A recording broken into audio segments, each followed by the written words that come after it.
हरि ओम सुप्रभातम्। इदानीं वयं शास्त्री तृतीयवर्षे साहित्यप्रथमपत्रे तत्र साहित्यदर्पणे तत्र परिकरालङ्कारं श्लेषालङ्कारम् अप्रस्तुतप्रशंसालङ्कारं च इत्थम् अलङ्कारत्रयं पठिष्यामः। सर्वप्रथमं पश्यामः परिकरालङ्कारं। परिकरालङ्कारस्य लक्षणमस्ति साहित्यदर्पणे आचार्यविश्वनाथेनोक्तम् उक्तैर्विशेषणैः साभिप्रायैः परिकरो मतः। साभिप्रायैः उक्तैः विशेषणैः, अभिप्रायपूर्ण, जहाँ विशेष अभिप्राय से पूर्ण विशेषणों का और प्रयोग किया जाता है, उनका कथन किया जाता है, उनसे और जो है परिकर अलंकार होता है। अब देखिए, ये विशेषण तो हम सामान्य वाक्यों में व्यवहार में भी बोलते हैं, लेकिन जहाँ चमत्कारपूर्ण और काव्य की बात है, ये जहाँ विशेष अभिप्राय से पूर्ण विशेषण होंगे वो परिकर अलंकार होगा। जैसे कि इसका उदाहरण देखें, अंगराज सेनापते द्रोणोपहासिन कर्ण रक्षिन भीमा दुशासनम। यहाँ पर ये भीम कहता है अंगराज, जो अंग देश के राजा हैं। अब देखिए, सेनापते उस समय कर्ण सेनापति, द्रोणोपहासिन द्रोणाचार्य का उपहास करने वाले कर्ण। अभी जो विशेषण है अंगराज, यानी तुम इतने प्रतापी हो, हैं, अंग देश के राजा हो, प्रभाव वाले हो। सेनापति, सेनापति विशेषण है कि इस समय सेनापति तुम ही हो, बचाओ। द्रोणोपहासिन, द्रोणाचार्य जिस समय और सेनापति बनाया गया महाभारत में, उस समय कर्ण ने उनका उपहास किया था, मजाक उड़ाया था। तो द्रोणोपहासिन, द्रोणाचार्य का उपहास उड़ाने वाले, उपहास करने वाले कर्ण। रक्षेनम दुशासनम भीमा, इस दुशासन को और भीम से बचा के बताओ। तो यहाँ पर जो विशेषण है, विशेष अभिप्राय को लिए हुए हैं, इसलिए यहाँ पर परिकर अलंकार है। दूसरा है श्लेषालंकार। ये अर्थश्लेष है। तो शब्दैः स्वभावादेकार्थैः श्लेषो नेकार्थवाचनम। कहते हैं स्वभावात एकार्थैः शब्दैः, यानी स्वभाव से तो ऐसे शब्दों का प्रयोग जो एक ही अर्थ को प्रकट करते हैं, लेकिन ऐसे शब्दों से भी जहाँ अनेक अर्थ प्रकट हों, अनेक व्यक्त हो रहे हों, वहाँ पर होता है ये अर्थश्लेष अलंकार। अब स्वभावादेक ही, इससे शब्द श्लेषाद व्यवच्छेदा, जो शब्द श्लेषालंकार से इसकी भिन्नता बताई जा रही है। तो इन्हें स्वभाव से ही जो एक अर्थ वाला है, वहाँ पर तो जो बताया था सृष्टि पदे अनेकार्थाभिधाने श्लेष इष्यते, वहाँ श्रेष्ठ पद थे, यानी प्रत्येक शब्द के अनेक अर्थ निकलते थे, तब श्लेष अलंकार हुआ था। यहाँ पर अनेक अर्थ नहीं है और फिर भी अर्थ वहाँ पर प्रकट हो रहा है।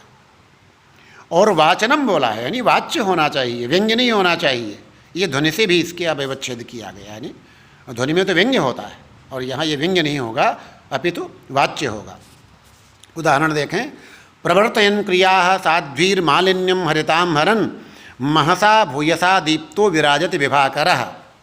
यहाँ कोई प्रकरण नहीं है कि साध्वी क्रिया प्रवर्तयन, यानी अच्छी क्रियाओं को करता हुआ, और हरिताम मालिन्यम हरन, हरिताम दिशाओं के मालिन्य को, उनकी मलिनता को, उनके अंधकार को दूर करता हुआ, महसा भूयसा दीप्तः, और अत्यधिक चमकने वाले और अपने अत्यधिक और प्रकाश से, दीप्ति से, प्रकाश से दीप्तः, प्रदीप्त होता हुआ, विभाकरः विराजति, यहाँ पर जो विभाकर है वह सुशोभित हो रहा है। तो यहाँ पर जो विभाकर है कोई प्रकरण नहीं है, लेकिन भगवान सूर्य हैं और विभाकर नामक कोई राजा है, वो भी अर्थ यहाँ पर निकल रहा है। तो स्वभाव से तो यहाँ पर ये शब्द एक ही अर्थ वाले हैं, लेकिन अनेक अर्थ, विभाकर नाम सूर्य और विभाकर नाम कोई राजा। और प्रकरण भी कोई नहीं है कि उसका नियंत्रण करके और दूसरा जो अर्थ है वो और व्यंग्य कर दिया जाए। तो यहाँ पर राजा और सूर्य दोनों ही वाच्य हैं, इसलिए ये अर्थश्लेष का उदाहरण हुआ। तीसरा यहाँ पर अलंकार है अप्रस्तुत प्रशंसालंकार। इसका हम अब देखेंगे निरूपण कि क्वचित विशेषः सामान्यात् सामान्यं वा विशेषतः कार्यान्निमित्तं कार्यं च हेतुरथ समात्समम् अप्रस्तुतात् प्रस्तुतं चेत गम्यते पंचधा ततः। जहाँ पर अप्रस्तुत वर्णन से प्रस्तुत का बोध होता है, वह होता है अप्रस्तुत प्रशंसालंकार। तो क्वचित सामान्यात् विशेषः, 5 प्रकार का है ये। कहीं तो सामान्य अप्रस्तुत से विशेष प्रस्तुत का बोध, और कहीं विशेष अप्रस्तुत से सामान्य प्रस्तुत का बोध, कहीं अप्रस्तुत कार्य से प्रस्तुत कारण का बोध, कहीं अप्रस्तुत कारण से प्रस्तुत कार्य का बोध, और कहीं समाज समम, कहीं पर अप्रस्तुत सामान्य से अप्रस्तुत सामान्य का बोध। ये 5 प्रकार यहाँ पर अप्रस्तुत प्रशंसा अलंकार के होते हैं। तो पहला उदाहरण हम करेंगे, सामान्य से विशेष प्रकट होता है। ये पादाहतम यदुत्थाय मूर्धान मधिरोहति स्वस्था देवापमानेपि देहिनस्तद्वरम रजः। कहते पादाहतम, पैरों से जिसको आहति की गई, पैरों से जिसे दबाया गया है और कुचला गया है, ऐसा जो है, और यत जो उत्थाय उठ करके मूर्धानम मधिरोहति सिर पर चढ़ जाता है, स्वस्था देवापमानेति देहिनस्तद्वरम रजः, और अपमान होने पर भी ऐसे प्राणी से वह श्रेष्ठ है जो अपमान होने पर भी अपने स्थान पर बैठा रहता है, कुछ भी प्रतिक्रिया नहीं करता। अरे कम से कम पैर मारने पर धूल उड़ करके सिर पर तो चढ़ती है, और ऐसा स्वाभिमान रहित व्यक्ति यहाँ पर प्रकट हो रहा है कि देहिनस्तद्वरम रजः, उस प्राणी से वह जो रज है, जो धूल है, वह श्रेष्ठ है। तो अत्र अस्मदपेक्षा रजोपि वरम इति विशेषे प्रस्तुते सामान्यम अभिहितम। यहाँ सामान्य का वर्णन किया गया है धूल के लिए, और विशेष वह व्यक्ति की हमारी अपेक्षा वह रज जो धूल है वह भी श्रेष्ठ है। दूसरा, विशेष से सामान्य के विभंजना में उदाहरण देखें। सृगीयम यदि जीवितापहा हृदये किम निहिता न हन्ति माम विषमप्यमृतम क्वचित भवेदमृतम वा विषमीश्वरेच्छया।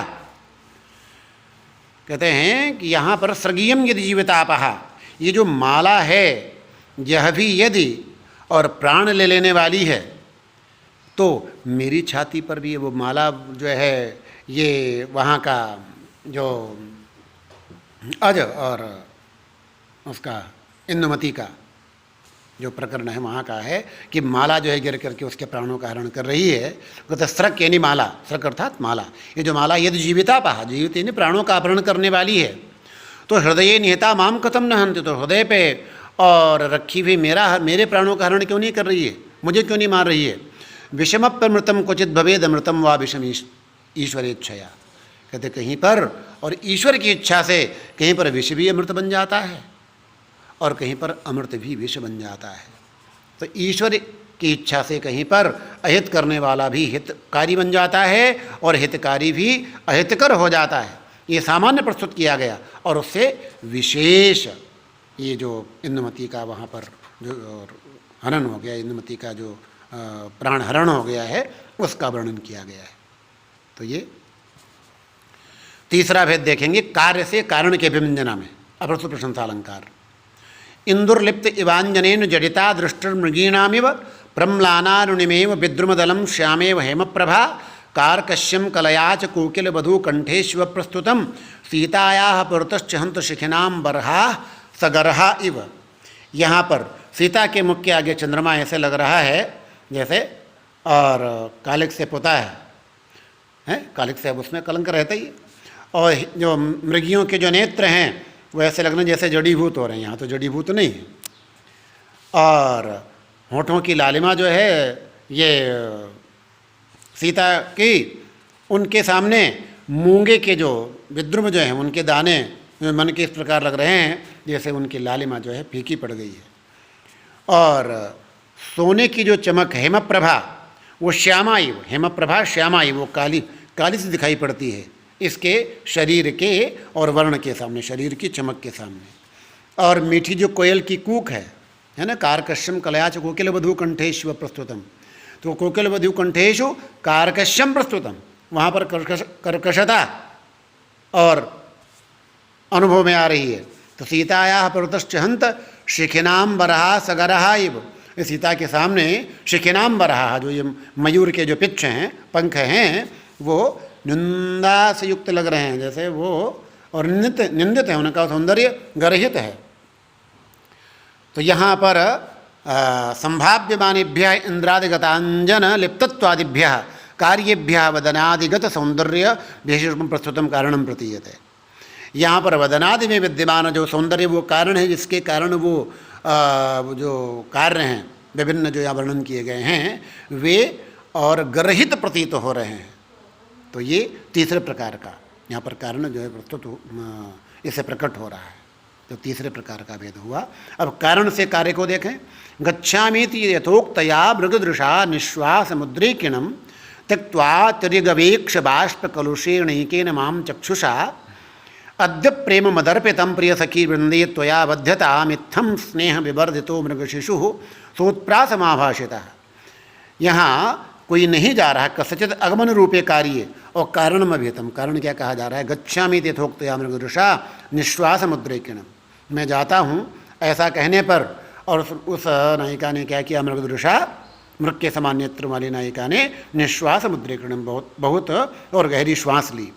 त्यक्त्वा तिर्यगवेक्ष बाष्प कलुषेणैकेन मां चक्षुषा, और बाष्प कलुषेणैकेन चक्षुषा मां तिर्यगवेक्ष, एक नेत्र से और तिरछे से जिसमें आंसू भरे हुए थे उससे देखा। तो अद्य प्रेम मदर्पितम प्रिय सखी वृंदे त्वया, और मेरे प्रति प्रिय सखी वृंद में और क्या कहा कि त्वया बध्यता में, कि ये जो प्रिय ये जो है तुम्हारे द्वारा ये मार दी जाए।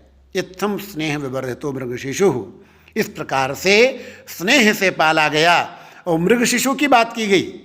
जाने को तो नायक कह रहा मैं जा रहा हूँ, लेकिन ये जो उसकी पीड़ा जो उसकी चेष्टाओं से व्यक्त हो रही है, तो सोत्प्रासम, इस बहाने से, और ये मुझे कहा गया कि मुझे नहीं जाना है। तो यहाँ पर कारण से कार्य की और अभिव्यंजना प्रस्तुत हो रही है।